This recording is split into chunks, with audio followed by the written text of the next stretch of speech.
Assalamualaikum warahmatullahi wabarakatuh. Yang terhormat Ibu Andi Nurrahma Ghaffar SE MAK selaku dosen mata kuliah Akuntansi Bank dan Keuangan Syariah. Sebelumnya perkenalkan, nama saya Nurul Khatimah dari kelas Ekonomi Syariah 3A. Di sini saya akan menjelaskan materi tentang kerangka dasar penyusunan dan penyajian laporan keuangan syariah. Materi yang akan saya jelaskan tentang perkembangan kerangka dasar penyusunan dan penyajian laporan keuangan syariah Ikatan Akuntan Indonesia. Kerangka dasar merupakan rumusan konsep yang mendasari penyusunan dan penyajian laporan keuangan bagi para pemakai eksternal. Adanya perbedaan karakteristik antara bisnis yang berlandaskan pada syariah dan bisnis konvensional merupakan Ikatan Akuntan Indonesia mengeluarkan kerangka dasar penyusunan dan penyajian laporan keuangan bank syariah atau KDPPL KBS pada tahun 2002. KDPPL KBS selanjutnya disempurnakan pada tahun 2007 menjadi kerangka dasar penyusunan penyajian laporan keuangan syariah. Penyempurnaan KDPPL KS terhadap KDPPL KBS dilakukan untuk memperluas cakupannya sehingga tidak hanya untuk transaksi syariah pada bank syariah, melainkan juga pada jenis institusi bisnis lain, baik yang berupa entitas syariah maupun entitas konvensional yang bertransaksi dengan skema syariah. Berdasarkan pengantar yang disampaikan oleh Dewan Standar Akuntansi Keuangan dalam exposure draft KDPPLKS dan evaluasi penulis terhadap KDPPLKS yang telah disahkan, terdapat perbedaan sistematika penulisan KDPPLKS dengan KDPPLKBS tahun 2002.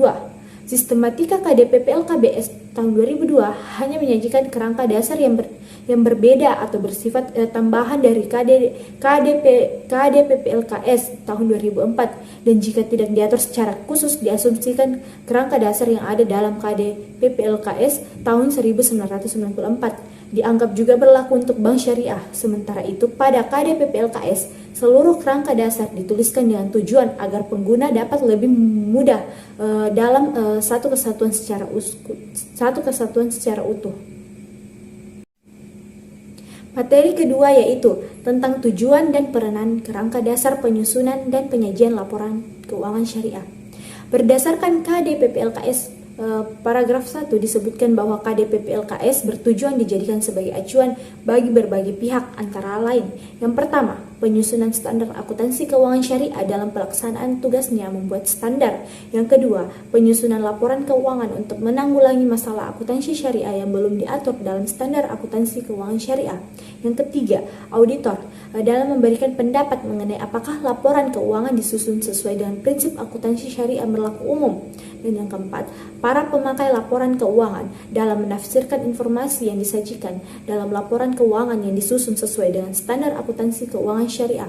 Adapun materi yang ketiga tentang aspek yang terkait dengan transaksi syariah dan pemakaian laporan keuangan syariah. Yang pertama ada paradigma transaksi syariah. Transaksi syariah berlandaskan pada paradigma bahwa alam semesta diciptakan oleh Tuhan sebagai amanah atau kepercayaan ilahi dan sarana kebahagiaan hidup bagi seluruh umat manusia untuk mencapai kesejahteraan hakiki secara material dan spiritual atau yang disebut dengan falah. Dan yang kedua ada transaksi syariah berdasarkan pada prinsip. Yang pertama ada persaudaraan atau ukhuwah, yang kedua keadilan, yang ketiga ada kemaslahatan atau maslahah, yang keempat ada keseimbangan atau tawasun, dan yang kelima ada universalim atau yang disebut dengan syumuliyah. Yang ketiga ada karakteristik transaksi syariah. Transaksi syariah dapat berupa aktivitas bisnis yang bersifat komersial maupun aktivitas sosial yang bersifat non-komersial. Dan ada yang keempat yaitu pemakai laporan keuangan syariah, di mana pemakai laporan keuangan tersebut meliputi investor sekarang dan investor potensial, pemilik dana kard, pemilik dana pembiayaan mudharabah, pemilik dana titipan, pembayar dan penerima zakat, infak, sedekah dan wakaf, pengawas syariah, karyawan, pemasok dan mitra usaha lainnya, pelanggan, pemerintah serta lembaga-lembaganya dan masyarakat. Materi yang keempat, saya akan menjelaskan tentang tujuan laporan keuangan. Tujuan laporan keuangan berdasarkan paragraf 30 KDPPLKS dinyatakan bahwa tujuan laporan keuangan menurut KDPPLKS adalah menyediakan informasi yang menyangkut posisi keuangan, kinerja, serta perubahan posisi keuangan suatu entitas syariah yang bermanfaat bagi sejumlah besar pemakai dalam pengambilan keputusan ekonomi. Selain itu, tujuan lainnya adalah sebagai berikut. Yang pertama ada meningkatkan kepatuhan terhadap prinsip syariah dalam semua transaksi dan kegiatan usaha. Yang kedua ada informasi kepatuhan entitas syariah terhadap prinsip syariah serta informasi aset, kewajiban, pendapatan, dan beban yang tidak sesuai dengan prinsip syariah bila ada, serta bagaimana perolehan dan penanggungannya. Dan yang ketiga, informasi untuk membantu mengevaluasi pemenuhan tanggung jawab entitas syariah terhadap amanah dalam mengamankan dana, menginvestasikannya pada tingkat keuntungan yang layak. Dan yang keempat, informasi mengenai tingkat keuntungan investasi yang diperoleh penanam modal dan pemilik dana syarikat temporer, serta informasi mengenai pemenuhan kewajiban fungsi sosial entitas syariah termasuk pengelolaan. Materi kelima tentang asumsi dasar. Ada dua asumsi dasar penyusunan laporan keuangan entitas syariah, yaitu dasar akrual dan kelangsungan usaha. Yang pertama ada dasar akrual. Untuk mencapai tujuannya, laporan keuangan disusun atas dasar akrual. Dengan dasar akrual, pengaruh transaksi dan peristiwa lain diakui pada saat kejadian atau dan bukan pada saat kas atau setara kas diterima atau dibayar, serta diungkapkan dalam catatan akuntansi dan dilaporkan dalam laporan keuangan pada periode yang bersangkutan. Yang kedua ada kelangsungan usaha. Laporan keuangan biasanya disusun atas dasar asumsi kelangsungan usaha entitas syariah dan akan melanjutkan usahanya di masa depan. Oleh karena itu, entitas syariah diasumsikan tidak bermaksud atau berkeinginan melikuidasi atau mengurangi secara material skala usahanya. Adapun materi yang selanjutnya tentang karakteristik kualitatif informasi dan keuangan syariah.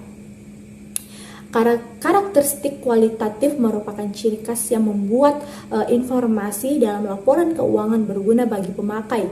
Terdapat empat karakteristik kualitatif pokok, yaitu dapat dipahami, relevan, andal, dan dapat dibandingkan. Adapun yang pertama yaitu dapat dipahami.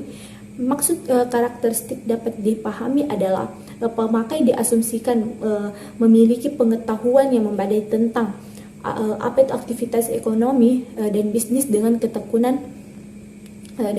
yang wajar. Adapun yang kedua yaitu tentang relevan. Yang dimaksud dengan relevan adalah maksud karakteristik memiliki kemampuan untuk memengaruhi keputusan ekonomi pemakai dengan membantu mereka dengan mengevaluasi masa lalu, masa kini, atau masa depan, dengan menegaskan atau mengoreksi hasil evaluasi mereka di masa lalu. Yang ketiga ada yang disebut dengan andal. Informasi memiliki kualitas andal jika bebas dari pengertian yang menyesatkan, kesalahan material, dan disajikan secara jujur dari yang seharusnya disajikan atau yang secara wajar. Yang keempat ada dapat dibandingkan. Pemakai harus dapat memperbandingkan laporan keuangan entitas syariah antar periode untuk mengidentifikasi kecenderungan posisi dan kinerja keuangan. Dari ketujuh tentang unsur-unsur laporan keuangan. Sesuai dengan karakteristiknya, laporan keuangan entitas syariah antara lain meliputi komponen-komponen berikut ini. Yang pertama, komponen laporan keuangan yang mencerminkan kegiatan komersial. Komponen ini meliputi laporan posisi keuangan, laporan laba rugi, laporan arus kas, dan laporan perubahan ekuitas. Yang kedua adalah komponen laporan keuangan yang mencerminkan kegiatan sosial. Komponen ini meliputi laporan sumber dan penggunaan dana zakat serta laporan sumber dan penggunaan dana kebajikan. Yang ketiga ada komponen laporan keuangan lainnya yang mencerminkan kegiatan dan tanggung jawab khusus entitas syariah tersebut. Di antara berbagai laporan keuangan tersebut, laporan posisi keuangan dan laporan laba rugi merupakan dua laporan keuangan utama. Laporan keuangan lain seperti laporan arus kas, laporan perubahan ekuitas, laporan sumber dan penggunaan dana zakat, serta laporan sumber dan penggunaan dana kebajikan dipengaruhi oleh perubahan yang terdapat pada kedua laporan keuangan utama. Selanjutnya ada materi yang ke-8 tentang pengakuan dan pengukuran unsur-unsur laporan keuangan. Pengakuan unsur laporan keuangan merupakan proses pembentukan pos yang memenuhi definisi unsur serta kriteria pengakuan dalam neraca atau laporan laba rugi. Pengakuan dilakukan dengan menyatakan pos tersebut baik dalam kata-kata maupun dalam jumlah uang dan mencantumkannya ke neraca atau laporan laba rugi. Berikut pengakuan masing-masing unsur utama laporan keuangan berupa pengakuan aset, kewajiban, dana syirka temporer, penghasilan, dan beban. Materi terakhir yang akan saya jelaskan ialah tentang catatan atas laporan keuangan. Catatan atas laporan keuangan meliputi penjelasan naratif atau rincian jumlah yang tertera dalam laporan keuangan utama. Catatan atas laporan keuangan suatu entitas syariah harus mengungkapkan hal-hal sebagai berikut. Yang pertama, informasi tentang dasar penyusunan laporan keuangan dan kebijakan akuntansi yang dipilih dan diterapkan terhadap peristiwa dan transaksi yang penting. Yang kedua, informasi yang diwajibkan dalam PSAK tetapi tidak disajikan dalam neraca, laporan laba rugi, laporan arus kas, laporan perubahan ekuitas, laporan sumber dan pengakuan dana zakat, dan laporan penggunaan dana kebajikan. Yang ketiga, informasi tambahan yang tidak disajikan dalam laporan keuangan tetapi diperlukan dalam rangka penyajian secara wajar. Dalam rangka membantu penggunaan laporan memahami laporan keuangan dan membandingkannya dengan laporan keuangan entitas syariah lain. Catatan atas laporan keuangan umumnya disajikan dengan urutan sebagai berikut. Yang pertama itu ada pengungkapan mengenai dasar pengukuran dan kebijakan akuntansi yang diterapkan. Yang kedua, informasi pendukung pos-pos laporan keuangan sesuai aturan sebagaimana pos-pos tersebut disajikan dalam laporan keuangan dan urutan penyajian komponen laporan keuangan. Yang keempat, ada pengungkapan lain termasuk kontingensi, komitmen, dan pengungkapan keuangan lainnya serta pengungkapan yang bersifat non-keuangan. Sekian dari penjelasan saya tentang materi kerangka dasar penyusunan dan penyajian laporan keuangan syariah. Kurang dan lebihnya mohon dimaafkan. Wassalamualaikum warahmatullahi wabarakatuh.